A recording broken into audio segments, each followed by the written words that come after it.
Indonesia, with a population of 260 million people, is the largest country by population in ASEAN. The media in Indonesia has become progressively more open and dynamic in the past 20 years. It is now one of the freest and liveliest in Asia. Television is the dominant medium, with both public and private channels competing for audience share. 20 years ago, like in 1995, it was the time after the fall down of Suharto era. And so we have this Reformation era where media are very much open. A lot of media publications and TV stations, they grew up. And hundreds of new TV stations and print media, they are established. But then we have problems during the 20 years time.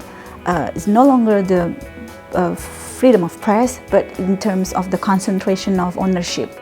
Broadcast media must be licensed. The Directorate General of Radio, Television and Film regulates the broadcasters. The press is regulated through the Press Council. The Internet is regulated via the Directorate General of Telecommunication Resources and General Post. The government has the power to block websites either in the public interest or to maintain public order. Talking about the regulation of our communication and information system in Indonesia, then there are some parties or some aspects involved. One is the government under the Ministry of Information and Communication, and then we also have Indonesian Broadcasting Commission. The work is like a watchdog for the content of our broadcast programs. And then we have Association of Press and Journalists. We've got some bodies for that. And sometimes the regulation or the policy can also be influenced by people, by the society, by parents, and another one is Legislative Assembly. Internet penetration is 34%, and smartphone ownership is 43%. 30% of the population are active social media users, and many use multiple platforms. If we look at the influence or the impact of the use of social media, then we can go back to how our last presidential election happened.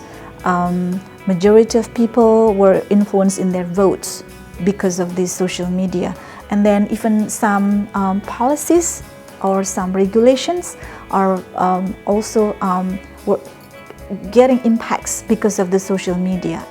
The media being regulated by the Indonesian government must oversee a very large nation with a vibrant mix of cultures. The internet medium for news and social media has achieved new milestones in the past decade, with claims to directly influencing recent political elections. This demonstrates that Indonesia has a media that is maturing towards being openly liberal.